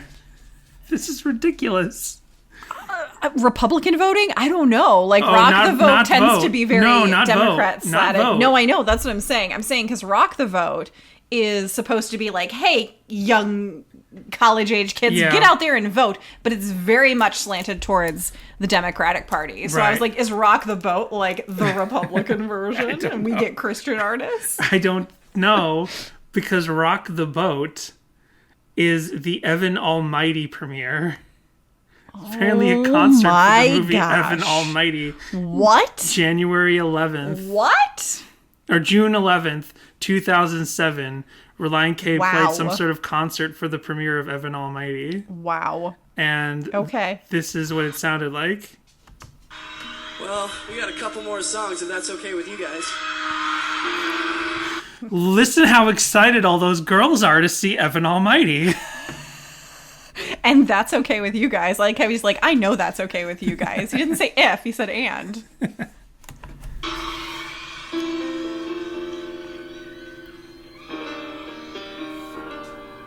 You know what we think? We think that nice. And I'll go as far as to say wonderful. And we want to thank you guys for being so nice to us. He's vamping about as well as I do when I can't get the instrument to work. Where's he going with this train of thought? He's waiting for the page to load, and he's like, keep vamping, keep vamping. Must have done something right. We should get jerseys, cause we make a good team. But yours will look better than mine, cause you're out of my league. And I know that it's so cliche to tell you that every day I spend with you is a new best day of my life. Everyone watching us turns away with disgust. It's jealousy they can see. We've got it going on. What's with that like drum machine beatbox thing? That's I don't know, but I like it. I like it a lot. It's a little different. It is, yeah. Yeah. Interesting. I don't know if I found that in any other thing, but no, yeah, I think they actually did that on a couple different shows. Because I did find a bunch of live videos, and I didn't save them all. But yeah, I found that electronic rhythm on some other videos. That version's good. Do you remember when we did Faking My Own Suicide, we discovered that Relient K played an Apple store in San Francisco? Yes.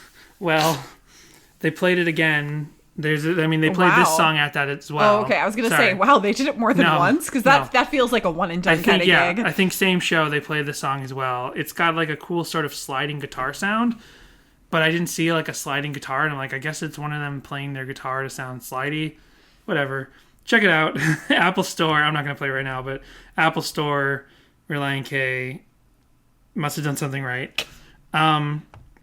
This one is what I found interesting because you basically explained it to me before I needed to discuss it. But in 2006, for KOBFM, the pop something channel, so for KOBFM, Relient K, this is so strange to me. It's just the Mats on acoustic guitar, and then they have an iPod, like a 2006 iPod. Like an iPod video. In an iPod, yeah. Set up in a dock for all the instrumentation. Interesting. This is basically like bomb the music industry. Like this is Jeff Rosenstock. Like this is how he did his whole thing. Like just the one, all the extra instruments. So this is this is the most punk rock they've ever been. Jerseys, cause we make a good team. But yours will look better than mine, cause you're out of my league. And I know that it's so cliche to tell you that every day I spend with you is a new best day of my life. Is this at a church? This looks like a grandma's house or a church. It's a very weird energy for a radio performance. Maybe it's not even at a radio place. Maybe there's just that's like a what do you call it? A sponsor banner for the radio. Yeah. Because they're sitting on grandma's dining room chairs. Yes. They're sitting on grandma's dining room chairs. There's a chair between the two of them, which has the boombox set up on it. Yeah. And they are like, I don't even like. You can see there's people in the audience because there's just two people. There's two. It's the sides of their heads between on each side of the frame. So Yeah. I don't know what they're doing, where this is. I didn't say who uploaded this. It is uploaded by no. No, I'm not trying to play it. I'm trying to scroll down. This is uploaded by Brittany Rose in 2008. So 2 years after it happened. Acoustic show in Albuquerque, New Mexico, recorded by my bud Ann. All right. Ethan Tucker said, "Poor Dave, replaced by an iPod." No, I'm looking. Brittany Rose had comments in her comment section, but what happens with this video is 10 years old. It's over 10 years old now because it's 2008. 12 years old. This video is 12 years old. But 10 years ago, she commented on replying to somebody. But when you have comments that old, like they don't like tree correctly, where you see the comment and then the reply underneath it. They're kind of broken, like how old tweets, really old tweets, if you dig one up, it doesn't actually show what they're replying to. So Brittany, whoever she was replying to is completely unfindable. I'm sorry. Brittany Rose says, "No, I'm sick of Thiessen getting all the attention." Okay. I wish I knew what that was in reply to. Then she says, well, if you can get Thiessen right, you'd think that Hoops would be no problem. What does that mean? And then she says, maybe the different parts of the song, like playing the different parts of the song. And then she says, he's not the only talented one in the band. But again, Yikes. We don't know that she's replying to any of the previous comments. Very strange. Sorry. Just sounds like a lot of aggression towards Thiessen. Yeah, exactly. Anyway, so yeah, Evan Almighty, Rock the Boat, Live in Manila 2013. I have two different versions from 2016 from the Searching for America tour. There's all stuff people can look up later. I'm sorry, we're already getting late, so let's check out. Someone pitched up the song and called it Girl Version. I actually found this version in a couple different places. This isn't really a Nightcore version. They just pitched up the song, and this is what it sounds like. I did see that. I thought it meant it was a female vocalist. Yeah, I didn't that's click what I into thought it. when I first found it, but that's not what it is. Wow. And there are no pronouns in the song, so it's not like you could actually switch it up. Here's the song, girl version. We should get jerseys, 'cause you're at the concert. But yours would look better than mine, 'cause you're out of my league. I guess. I mean, at the beginning, it definitely sounds like a girl, but then it doesn't. You know what I mean?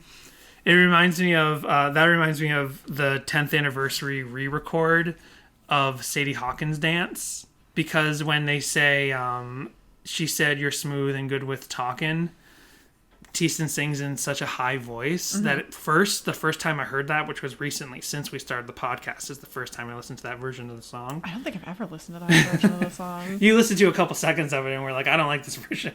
Yeah, I'm not a fan of, I don't understand why artists have to be like, hey, we're going to go back like however many years later and like re-record our classic songs. They never sound as good. In this case, Relient K definitely must have just done it for fun or something, or because they wanted to, because a lot of bands will do it because they've lost the rights to their original recordings, their masters or whatever. But in this case, yeah, like they still have a relationship with Goatee Records. Everything's fine with them. So I don't know. There must be some other reason they just did it for fun or whatever. But yeah, he sings in such a high voice when he says, "She said you're smooth and good with talking. Go with me to Sadie Hawkins." And at first I thought it suddenly switched to a girl guest singer. And I was like, that's really cool. But then I realized, oh, that's not what's happening. It's just Matt Thiessen singing. So Matt Thiessen could do a real girl voice, but we didn't need it to be done in post on this song. Yeah, so you found out that the song is in Rock Band 3, so I don't need to do that. And Jess. Yes. Now we can get into covers. Okay. We have so much left to do. But I was so excited to give you this gift on our anniversary. It's our 10-year anniversary, and I know you've been waiting for this. Okay. I'm been a scared. while. It's been a while since you've heard this. No, it's not the trailer to A Quiet Place 2, which is playing first. It's this. Oh, yes! Jessica's wanted to find an 8-bit video game version of a song for a while. I love 8-bit versions. And this is the first one I found in many, many weeks.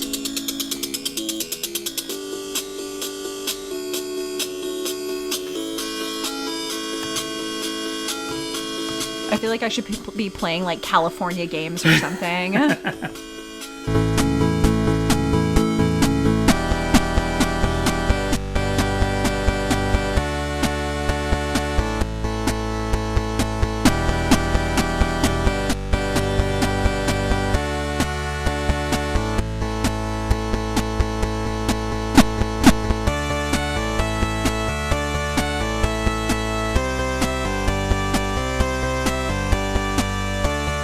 Nice. Yeah. I dig it. So happy anniversary, baby. That's my Thank gift to you. That's the only gift you're getting this year. Here's kind of a odd, I don't remember actually how this sounds, but I wrote Owl City / video game style electronic cover. I don't know if this is actually going to live up to my note, but here's what it sounds like. This is Jordan Cadwell Music on SoundCloud.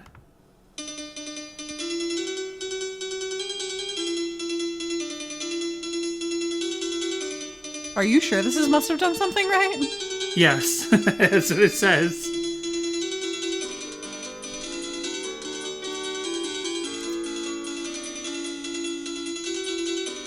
I don't remember what the Owl hear City. it. I don't remember what the Owl City feeling was. Maybe it's when this waveform hits. Here we go. Okay, it's not Is out. this like a mashup or something? It says "Must Have Done Something Right" by Relient K. Jersey's remix by Jordan Cadwell Music. Huh. Yeah, maybe they just have the. You're right. I guess I don't really hear it. Yeah. I thought you were saying you didn't hear the Owl City thing, which didn't kick in until the beat. Oh, no. I meant I didn't hear the Yeah, must have... I didn't maybe hear must they- have done something right Maybe in it. we've been tricked. We've been bamboozled. This is an old Napster style, like, mislabel. switch. Bait and switch. Listen to our cool music. You tricked us, Jordan. So I found a couple different unofficial karaoke covers. Oh, cool. They're just like not as well played versions of the song with no lyrics. There's a couple of different piano covers, including the Piano Dreamers. But again, we kind of know what that sounds like. We've heard all of their versions of different songs. Here's one that I'm very excited about. I'm not going to say anything. I'm just going to play it. Here it is.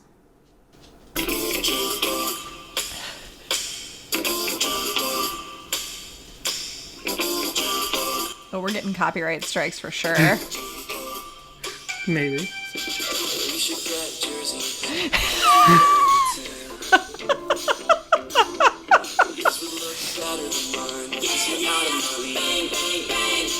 Oh, wow.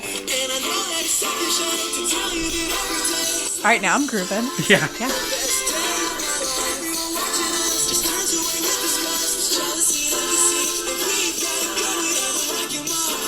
That's fun. I like it. Did you like that? Now, normally you don't like mashups. I know. I like this, though.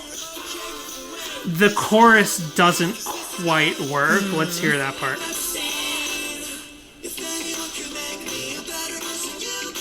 It works in its way, but it doesn't. I just didn't find the chorus like. I don't know, maybe because it's now Jessica. You normally don't really like mashups because you can't not hear the actual songs in your head. Yes. But this one got you, so that's cool. This and Jessica. This is by Hawkins Mashups. Oh. So I was like, people are gonna think it's us.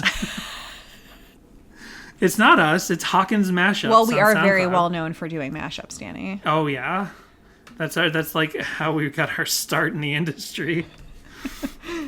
Lakeisha Kruger's back. Pff, whatever. It's not actually the song. It's just some Pond 5 music they uploaded with the false label. Maybe they're into the same thing that what's his name, Jordan or whatever from my supposed Owl City cover. The guy, yeah. You know what I'm saying? Lots of mislabels, lots of BS. Tons and tons and tons of acoustic covers by lots and lots of different people. Just to name some of the people: Katie Davis, Victim or Victor, Kevin Jennison, Badass name. Jared Goober. Nice, I like it. Lots of Cons Car 32, Paul Williams. I don't think the Paul Williams. I was gonna say, wow. Kate Harrington. I was very excited to finally get to tick this off of my to-do list. Anne Redburn Anne Reburn is this female cover of this song that comes up in all of my Relient K searches. It's like the number one video that YouTube has wanted me to watch of a Relient K cover. Like it comes up in no matter what song I'm searching for. This is her, and she does the bass and the guitar by herself. Yeah. She's got that like bow on her head that kind of looks like she's got little rabbit ears. Yeah. And the thing is, I don't like to watch, unless something really catches my eye, I don't like to watch a song before I'm actually doing the research because I need to see what videos I've already watched for big songs. And if I see that red bar on the bottom that says I've already watched it, then I might end up skipping it in my research. So here's her cover, because YouTube has been trying to get me to watch this for months. We should get jerseys, 'cause we make a good team. But yours would look better than mine, 'cause you're out of my league.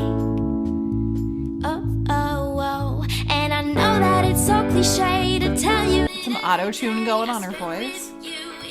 Yeah, maybe. I'm not sure. A little bit. There's a little digital. Maybe it's just some compression or something. Maybe. I don't know if there's, because I don't know. She looks like she just has a little home studio because she's playing the guitar and the bass. And then maybe it sounds like some sort of drum machine thing. So it seems like Anne does the whole song by herself. And you'll see that she does, and there's a funny part to this, she does her own harmonies. She sings, she does a split screen with multiple singing. And for some reason, she keeps looking at herself in the split screen. Nice. And giving herself, like, hey, sexy eyes, like, to herself. It's so, I found it kind of strange. You see? Yeah. Yeah, I don't know. I just find that really funny. Like, I don't even know if she's doing that on purpose or she's just because when she's playing the guitars, like, she's very in the zone. But when she's singing, she seems to be, like, constantly looking at the camera and then looking to the left and looking to the right. Like, she's comfortable, but also, like, not fully comfortable, maybe, in the camera with the singing. I can't tell. She plays it right down the middle. She's like a real, like, Tim Sullivan with his irony at us. She looks like the girl who plays Josie on Legacies. No one listening to this podcast is going to get that reference. I guarantee it. But just throwing it out there, that's who she looks like. Very good. Well, okay. So now we can get into the real meat of the covers. And then we have a few funny things that I'll discuss. But this song, flat out, is the first one I found with this problem, coverbot infestation, right? And I was wondering for years what coverbots were, and I finally found out the phrase, and I could kind of research them. If you've ever typed in a song on Spotify and you find all these weird, like, real low rent artworks, and you, like, click it and it's like this bad cover, right?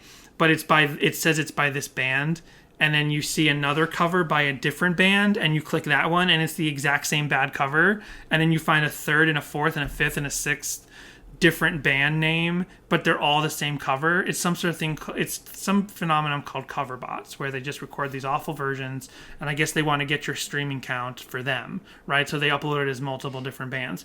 This song is fully infestation of cover bots. Like, if you go on Spotify and type in "must have done something right," you get all of these different bands with all of these different names. And this is so here's one that was uploaded as the Christian Testament. Oh. Supposedly this is the band called the Christian Testament, and this is what the song sounds like. First of all, the voice sounds like the president. I didn't realize that when I first listened to this. I thought it just sounded like a computer. But but listen to this. Listen to these vocals again.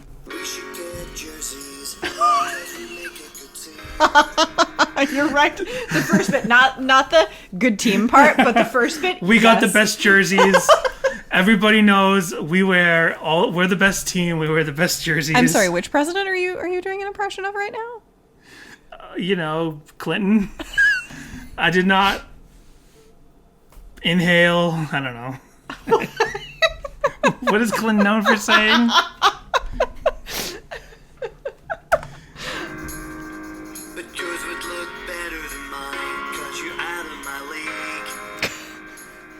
This is so bad. Now, this is a bad cover that we can full on lean into because this is like some tiny evil corporation that wants to steal streaming from the actual artist.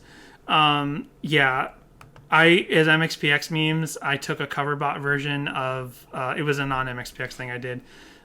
Stay Together for the Kids by Blink-182, and I put it over the actual video. Dude, it sounded so bad because there's like these awful voices. That. Yeah, I'll post that to our social media for people to check out. But then they uploaded it as the Christian All Stars and all of these band names. But then it got so bizarre. Oh, and there's karaoke versions of the coverbot version. Then the coverbot rabbit hole led me to this. We should get jerseys, 'cause we make a good team. But yours would look better than mine. Jessica, I'm going to show you the artwork of what we're listening to right now. Okay. Are you ready? I'm ready. Are you ready for this artwork? I'm questioning it. I was not ready for that. It is a stock picture of Calvary is a stock picture of a cross with a beautiful sunset behind, and just in big purple letters it says Christian dubstep. And this is a dubstep remix of the Coverbot version of Must Have Done Something Right. Amazing. Can we please get to the more dubsteppy part? Yes. Also, the logo of Christian Dubstep looks a little bit like the Shockwaves podcast logo. It does. Now, when I found this, I flipped out. I was so ecstatic on how stupid this looked. And I was like, I can't post this from our social media because Jessica will find out. So I went to the Blink-155 Facebook group, which I know you're not a part of. And I just posted this artwork cold. And someone made a joke. I wish I could credit them. But they're like, no man knows the day or time of when the drop will drop, when that beat will drop. That's funny. I totally messed up the joke, but I thought it was hilarious. Oh, yeah.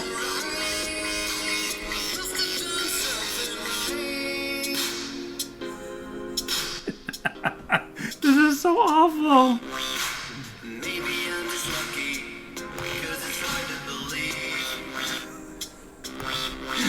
Now, great. I love it. Now, I hope you enjoyed that, because just so you know, if you ever need to do a Christian workout, this in Coverbot style, where they uploaded 500 times, Wow. this is also available in a workout remix. That is not a very holy picture that they've No, got it's going not. on there. It's a woman with her boobs out, and they're not out, but she's she's chest first into Scantily the camera. clad lady. Yeah. Oh, so yeah, Coverbot's bad.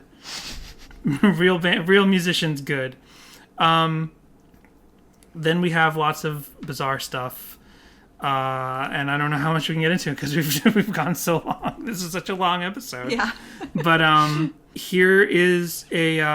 Do you remember PJ Mills? He did the review of Forget Not Slow Down. Yes, I do. How could I forget PJ Mills? Well, Danny?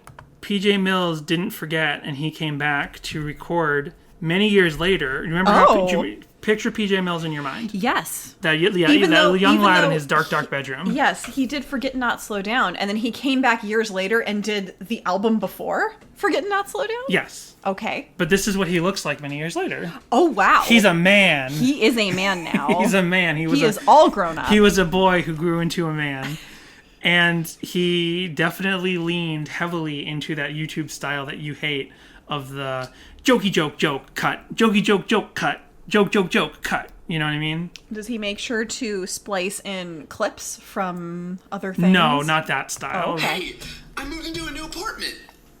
I'm just a tad bit excited. It's this kind. It's like... Yeah. I gotcha.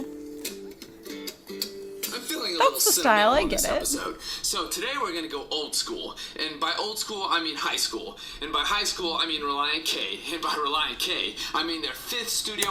So what he lacked originally in attitude and vocal range, he made up for many years later. What is it with this, like, decorating sense where you hang the hats on the wall? He's got 2 cowboy hats on the wall. I have 2 friends who also keep their, like, fedoras on the wall. They're fedoras. Well, I don't know what you'd call them. They're like... Because they're noir detectives. Yeah, exactly. PJ Mills is a cowboy, and your friends are detectives. Maybe it's like, Eddie they're Valiant. not pork pie hats, but you know what I'm talking about. Are they rude boys?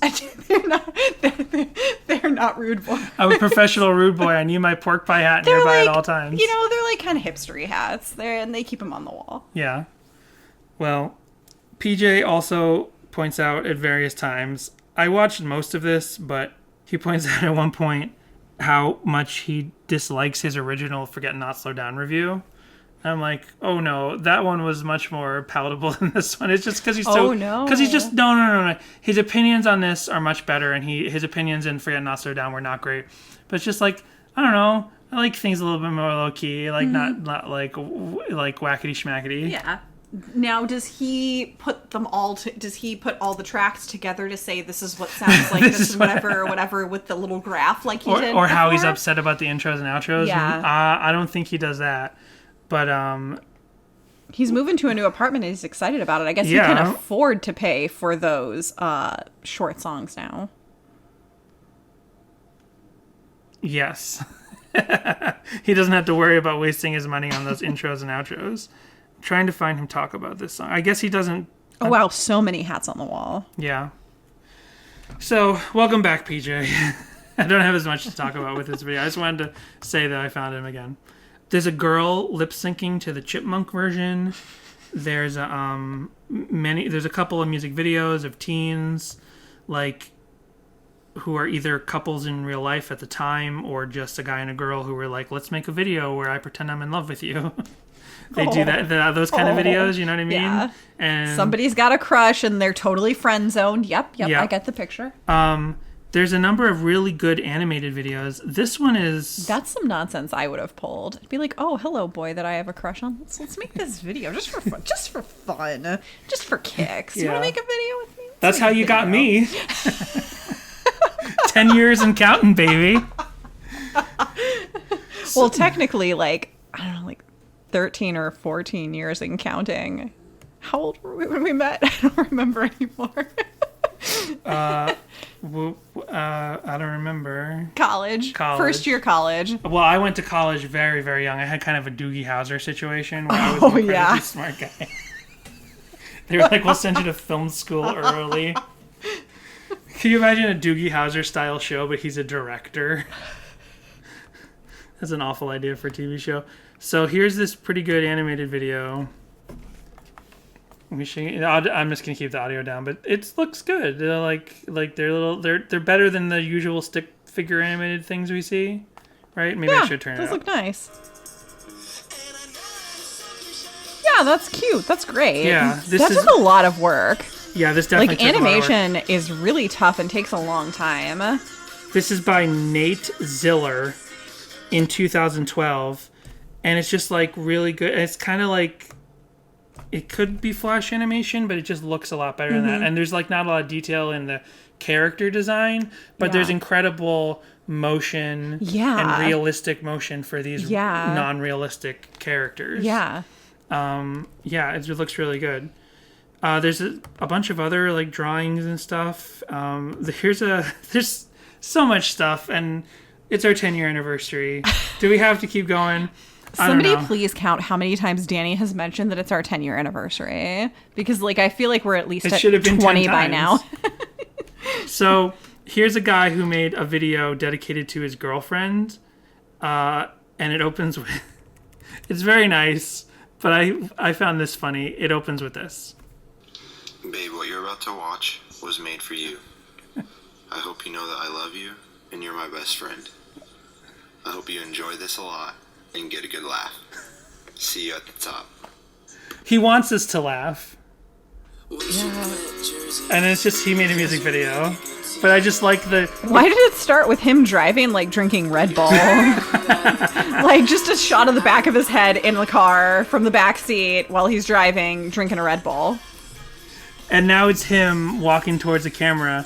Who did he get to help him with it? Is this one of those things where like he proposes at the end? Oh, it could be. I found a baby announcement video as well. Aw. So there is stuff like that. Oh man, so much crap.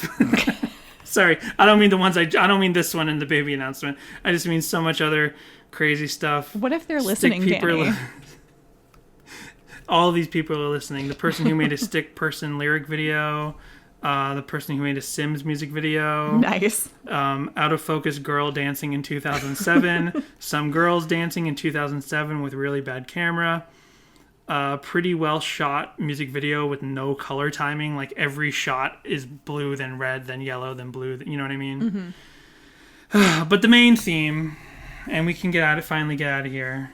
And I know that it sounds so cliche to tell you about this, but this is absolutely, bar none, number one, the most shipping videos I have ever found for any Relient K song ever.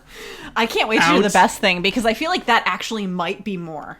That wouldn't be fair, because I thought of the best thing as a better song than this song, but now you're flipping it on me, flipping the script on me. Although this song is more popular, so has a wider reach. You never know. I don't know if you want to watch any of these. Lizzie McGuire, some Taiwanese show called Smiling Pasta, Amazing. That one sounds interesting. Santa Clarita Diet, A real life shipping video for Neil Patrick Harris and his husband. Kyle and Cartman from South Park. Some anime characters I don't know. Fiona and the Flame Prince from Adventure Time. Nice. Austin and Allie. I found 2 different Austin and Allie, whatever that is, Nick or Disney shows. Ben 10. Disney Zombies. You found out about that from one of our friends' kids. They were like, I know what zombies are. They're green and they go to high school. They play football. They play football. They just have green hair, and that's the only way you know that they're a zombie. Sherlock and John, Spider-Man and Deadpool. There's lots of gay ones. Matt and Foggy from Daredevil, Anakin and Padme. Nice. Yeah, this is like, and like, do you remember? Did you watch Grey's Anatomy that much?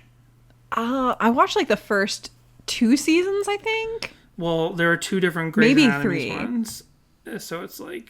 That was like 100 years ago, when that show started. Yeah. So, there were so many shipping videos that I just like felt like none is great as that Transformers one we found for Girls that's Who Die. hard to top. I don't know if that'll ever be topped. I only can hope that it will be, but yeah, such good stuff. So folks, if you have a fictional or even real life couple that you want to be together, make a video to this song and get it out there, and maybe it'll happen. Because this song, if you make a music video for it, that ship will come true. Yes, that's how. And again, that ship will come into port or set sail or whatever. That's how we ended up together. I put the video together of us. Oh wow! I think in this episode I've made like 5 different jokes about how we met. I think you did. Yeah. You use some crazy YouTube voodoo magic.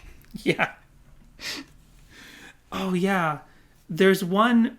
Okay, we can watch this shipping video because they did more than just edit together footage. They actually did a limited animation, by which I mean it's like 2 frames per second, wow. of the evil doctor from Phineas and Ferb. Apparently actually does love the secret agent platypus from that show. So he sings and I don't think I can support that. He sings a musical number to the platypus guy. Look, he's loved the platypus the whole time. That's a bestiality. I guess it is. He's singing to him, and it's like 2 frames per second animation. Like, they actually put real work. I mean, yeah, wow, and they original put real drawings work into that. this. Yeah, that's amazing. So I'm trying to find something like completely over It does the not top. make me any less completely creeped out, though. Well, good. That's exactly what I wanted to hear on our anniversary. So I'll end on the most visually bizarre thing that we have, and that is... I did call you creepy during your proposal. That's right. Let's just end on that. Let's talk about the day that I proposed to you. It was Christmas, 2008, and we were at your parents' house, and all of your family knew the proposal was coming, right? Like, even your family in other states knew. Yes. So, like, people were afraid to call to find out did it happen yet.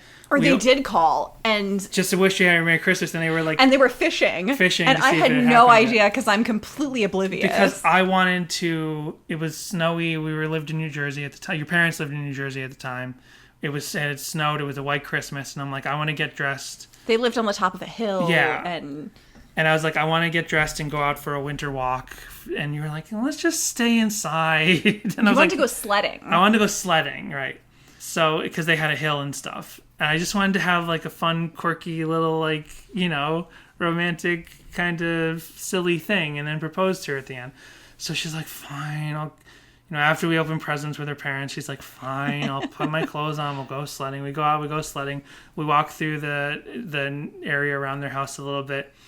Then I'm getting ready to basically pop the question, and she slips and falls. And I don't catch her.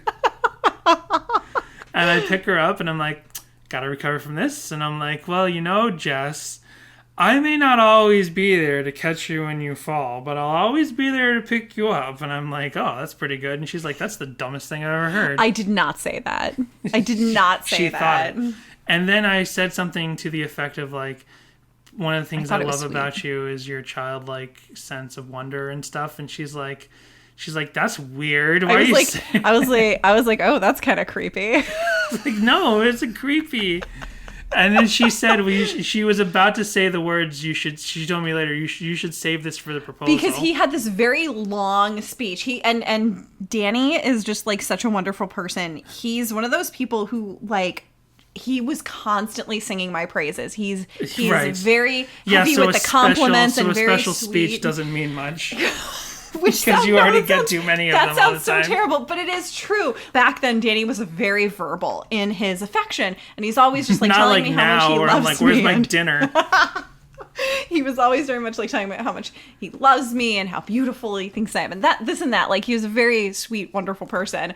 And so I was like thinking in my head, like, he's going on and on. I'm like, oh, he should just save it for the proposal because I don't know what's coming. And then I got down on my knees and it was like, will you marry me? And she's like, what? She was totally surprised. Yes. Yeah. So, and then we went back in the house. And the I said parents no. knew. And yeah. the it rest was real is history. disappointment. Yeah. It was wonderful. In 10 years. Well, it was 11 years from that moment. But yeah. I love you, Jess. Love you too, Dan. And there's nothing else I'd rather be doing than a Relient K podcast with you. And if there's anything else you would all rather be doing, then give us a phone call. 402-95-SADIE. Smooth. Email us at, I almost said my real email. DL SadieHawkinspod@gmail.com. And then Instagram and Twitter are our main social medias. So check us out. At Sadie Hawkins At Pod. Sadie Hawkins Pod. Thanks for coming on this journey with us, folks. Yeah. And thanks for 10 hanging more in. years. Here's to 10 more years of the podcast. Yeah, of Sadie Hawkins Pod. Our marriage, clearly. well, you know. We'll see how it goes. Thanks for hanging in for the past 2 hours. Yeah. We just wasted 2 hours of your life. I got you, babe. Aw. Aw. Aw. Aw. Aw. Aw. Aw. Aw.